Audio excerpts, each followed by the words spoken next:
Bismillah. Assalamualaikum warahmatullahi wabarakatuh. Alhamdulillah hamdan katsiran tayyiban mubarakan fih kama yuhibbu rabbuna wa yarda. Ashhadu an la ilaha illallah wahdahu la syarika lah wa ashhadu anna Muhammadan abduhu wa rasuluhu la nabiyya wa la rasula ba'dah. Allahumma salli wa sallim wa barik ala nabiyyina wa habibina Muhammadin wa ala alihi wa ashabihi wa man tabi'ahum bi ihsanin ila yaumiddin. Fayaqulu subhanahu wa ta'ala fi muhkami tanzilih ya ayyuhalladzina amanu taqullaha haqqa tuqatih wa la tamutunna illa wa antum muslimun. يا أيها الناس اتقوا ربكم الذي خلقكم من نفس واحدة وخلق منها زوجها وبث منهما رجالا كثيرا ونساء واتقوا الله الذي تساءلون به والأرحام إن الله كان عليكم رقيبا يا أيها الذين آمنوا اتقوا الله وقولوا قولا سديدا يصلح لكم أعمالكم ويغفر لكم ذنوبكم ومن يطع الله ورسوله فقد فاز فوزا عظيما. أما بعد فإن أصدق الحديث كتاب الله وخير الهدي هدي محمد صلى الله عليه وسلم وشر الأمور محدثاتها وكل محدثة بدعة وكل بدعة ضلالة وكل ضلالة في النار. Ikhwani fillah wa ahwati fiddin, Bapak Ibu para jamaah Yayasan Ashabul Hijrah Indonesia rahimani wa rahimakumullah. Hal yang pertama harus kita lakukan tentu adalah kita bersyukur pada Allah Subhanahu wa taala karena curahan hidayah taufiknya di malam hari ini kita bisa melanjutkan pembelajaran bersama kita mengenai ilmu tajwid metode Asy-Syafi'i yang dikarang oleh Al-Ustadz Abu Ya'la Kurnaidi LC hafizahullah ta'ala. Kita telah lalui 2 pelajaran pertama di kelas pendalaman Iqra yang insya Allah kita akan lanjutkan di kesempatan kali ini memasuki di pelajaran ketiga tentang kelas pendalaman Iqra. Jadi kita sisir satu demi satu dan mohon kesabaran bagi Bapak Ibu para jamaah yang sudah menguasainya. Kita bersamai, lagi-lagi saya berpesan bersabar, kita bersamai saudara muslim kita yang sedang berusaha semaksimal mungkin tentunya untuk memperdalam ya atau memperbaiki cara kita membaca Al-Quran. Ya, insya Allah pelajaran yang ketiga ini kita akan membahas tentang mengenal bacaan lafaz Allah atau lafzul jalalah. Bagaimana cara mengucapkannya yang dicontohkan oleh Rasulullah Shallallahu Alaihi Wasallam. Nah, ketika kita berbicara lafaz Allah, maka ini erat kaitannya kita dengan huruf lam. Nah, huruf lam ini adanya di dalam makhrijul huruf dzalqiyah atau ujung lidah. Nah, lam satu makhraj dengan huruf ra dan huruf nun. Nah, ada yang terbuka kameranya ya. Mohon nanti bisa dibantu saya untuk dipantau kamera yang akhwat. Baik. Kita lanjutkan pembahasan kita. Jadi sebelum masuk ke dalam kitab Al-Ustadz Abu Ya'la hafizahullah taala, kita akan murojaah terlebih dahulu huruf lam yang sudah kita pelajari bagi Bapak Ibu yang pernah mengikuti kajian Makhrijul Sifatul Huruf.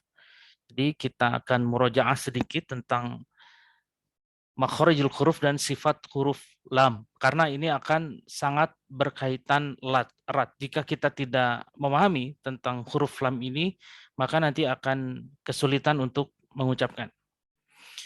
Nah, kita mulai murojaah huruf lam.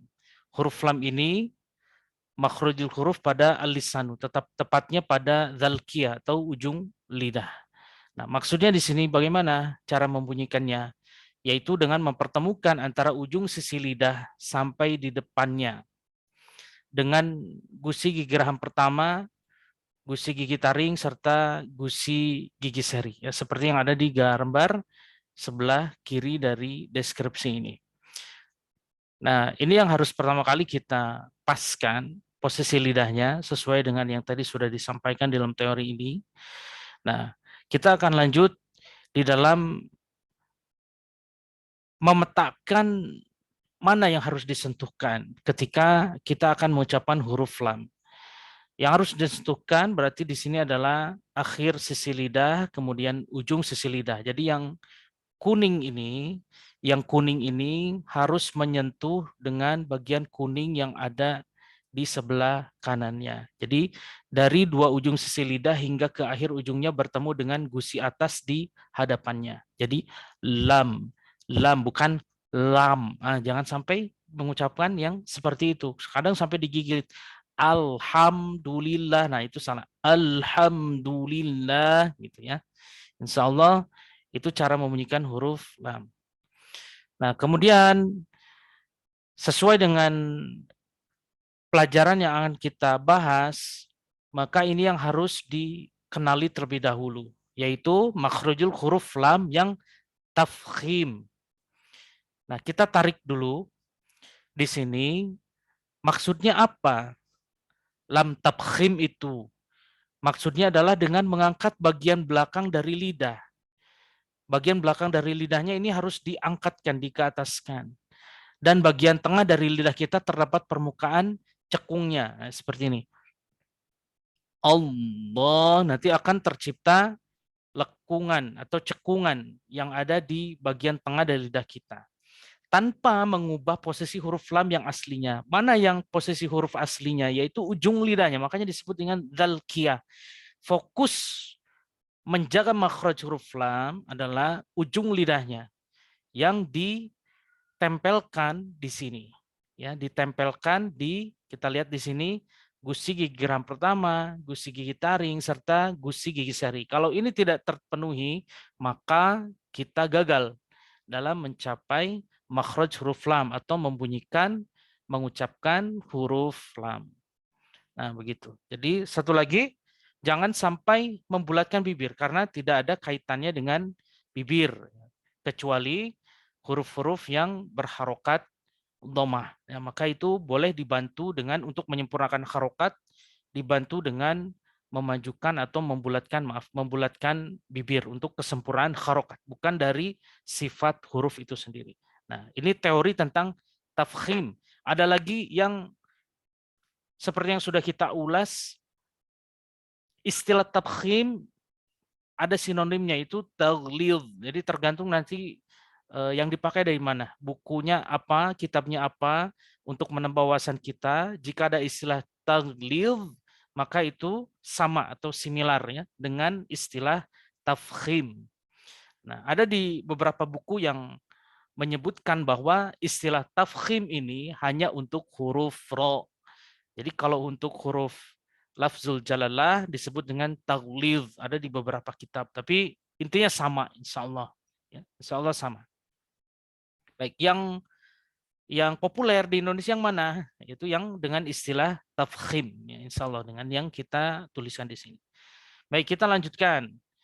Tadi tafkhim, sekarang tarqiq. Ya, artinya ini tipis, yang ini ditebalkan. Nah, sekarang kita berbicara tarqiq. Nah, inilah sifat asli dari atau sifatul huruf yang asli dari huruf lam itu sendiri. Jadi tidak ditebalkan cara membacanya, posisi lidahnya istirahat tanpa ada bagian lidah yang terangkat dan tidak pula membulatkan bibir. Nah, ini lam tarqiq secara perbandingan posisi lidahnya, ini lam tarqiq, yang ini lam tafkhim. Jadi ada cekungan, di sini tidak terdapat cekungan. Kemudian yang tafkhim di bagian belakangnya ini terangkat, sedangkan yang ini posisinya biasa, istirahat. Nah, ini sifat huruf yang asli, jahar, tawasut, istifal, invita, idlaq. Perhatikan di istifal. Nah, istifal ini sifat dasar dari huruf lam atau sifat aslinya, yaitu tipis, ya, turun. Istifal itu turun, artinya berarti lidahnya itu istirahat, tidak terangkat, seperti yang digambar tadi. Nah, ini yang yang menjadi sifat aslinya, namun ada kekhususan yang dicontohkan oleh Rasulullah Shallallahu Alaihi Wasallam ketika menyebutkan lafaz Allah, maka lamnya ini ditebalkan atau ditafkhimkan seperti itu. Yang asalnya kalau kaidah aslinya berarti Allah begitu ya. Nah ini tidak dicontohkan oleh Nabi SAW. Berarti membacanya Allah gitu ya, seperti itu. Tetap ujung lidahnya harus menempel di posisi-posisi yang tadi sudah disebutkan. Ya, seperti itu. Ya, insya Allah huruf lam. Jadi dari kelima ini ketika kita membahas lafzul jalalah, maka Bapak Ibu para jamaah perhatikan istifalnya. Nah ini yang berubah. Mengapa lafzul jalalah dimasukkan ke dalam ilmu tajwid? Yang kita ketahui bahwa ilmu tajwid itu mayoritas sebagian besarnya adalah sifat arid atau sifat yang baru terjadi. Nah di sini letak pembaharuan itu. Yang asalnya sifatnya istifal menjadi tafkhim dan tidak boleh disebut dengan isti'la, karena ini nanti bergeser. Huruf lam ini bukan huruf yang isti'la, tapi dipergunakan istilah tafkhim atau ditebalkan. Ya, seperti itu cara membacanya. Di sila titik mengapa lafzul jalalah ini dimasukkan ke dalam atau lafaz Allah dimasukkan ke dalam ilmu tajwid oleh para ulama qiraat. Ini sifat huruf yang mempunyai lawan, kemudian satu lagi sifat huruf yang tidak mempunyai lawan, inhiraf, artinya condong. Nah, membunyikan huruf tertentu dengan mencondongkan huruf pada makhrajnya sendiri pada makhraj huruf yang lain. Karena itu dalam melafadzkannya lidah harus dilenturkan. Ini inti dari makhrajul huruf lam. Kita murojaah karena kita sangat membutuhkan teori ini, dan ketika ini sudah dikuasai maka untuk mempelajari ilmu tajwid pada bab lafzul jalalah tentu kita akan mudah. Satu lagi yang tertinggal, perhatikan di titik yang ketiga dan titik yang keempat. Nah, di sini ada kesalahan mengucapkan huruf lam pada lafzul jalalah. Nah, mengucapkan huruf lam pada lafaz Allah dengan menambahkan huruf lain seperti wawu. Nah, seharusnya Allah dibacakan dengan Allah. Nah, ini tidak boleh terjadi karena apa? Menambahkan huruf pada lafzul jalalah. Allah. Nah, itu nggak boleh dilaksanakan. Jadi lamnya saja tetap di makhraj lam. Allah. Kalau Allah nanti makhrajnya ke asyafatain dulu, ke bibir dulu karena wawu itu ada di bagian bibir makhrajnya. Seperti itu. Nah, ini harus teliti sekali nanti para ustazah dalam menyimak bacaan para santriwatinya. Jadi jangan sampai mengucapkan lafaz Allah dengan menambahkan huruf wawu dengan Allah. Nah, itu tidak boleh dilakukan. Kemudian mengucapkan huruf lam tafkhim pada lafaz Allah dengan membulatkan bibir. Jadi Allah, Allah. Nah, gitu tidak boleh dilakukan. Tetap biasa saja rileks. Allah gitu ya. Nah, itu yang harus dilatih pada saat kita masuk ke bab lafzul jalalah. Baik, selesai pembahasan kita tentang makhrajul huruf lam yang terkait dengan lafaz Allah atau lafzul jalalah. Baik. Sekarang Bapak Ibu para jamaah rahimani wa rahimakumullah yang insya Allah senantiasa dirahmati oleh Allah Subhanahu wa taala, kita masuk ke dalam kitab dari ilmu tajwid metode Asy-Syafi'i. Tentang mengenal lafaz atau bacaan Allah. Ini ada di halaman berapa? Kita tarik dulu ke bawah. Ada di halaman 5 ya. Ada di halaman 5, satu halaman saja. Namun tadi saya tambahkan pengantarnya. Pengantarnya supaya Bapak Ibu bisa lebih mendalam pengetahuan tentang lafzul jalalah ini.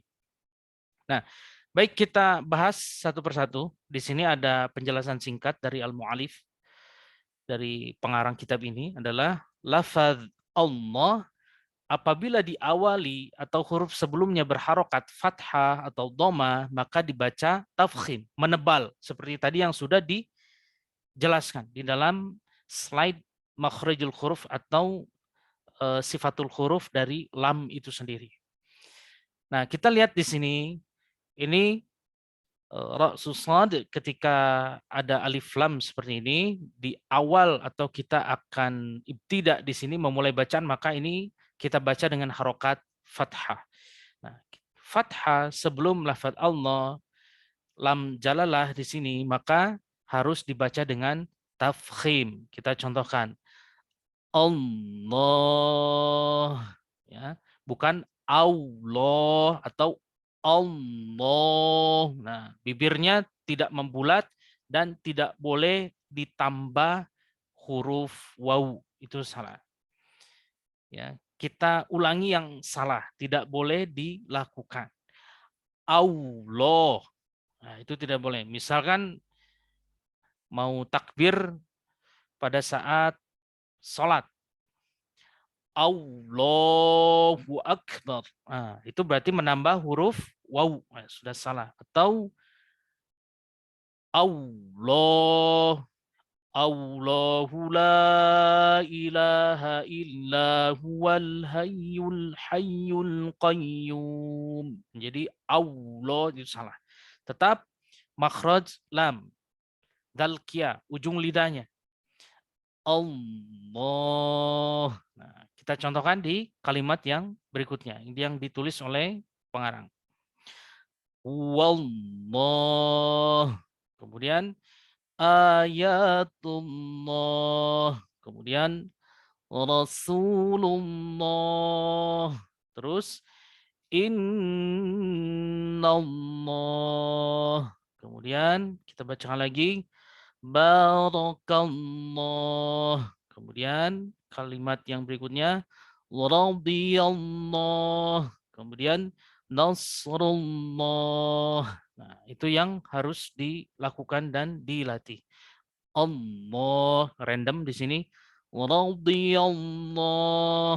Kemudian nasrullah. Nah, itu yang harus dibacakan dengan cara yang seperti itu. Menebalkan huruf lam ketika harokat sebelumnya berharokat fathah atau domah. Yang domah yang mana? Yang ini ya, domah. Kita ulangi. Ayatullah. Langsung menebal ditafkhimkan. Ini domah juga. Rasulullah.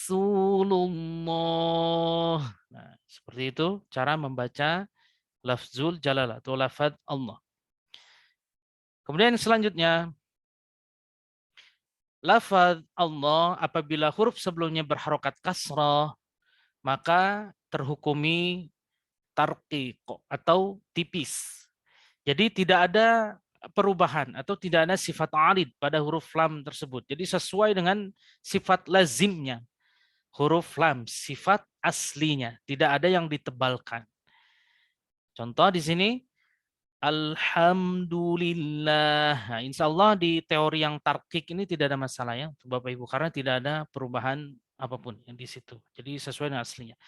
Billah, kemudian biiznillah, min indillah, bismillah, fi dinillah, sabilillah, anillah. Nah, seperti itu dibacanya, insya Allah tidak akan menemui kesulitan berarti di sini karena sesuai dengan sifat lazimnya.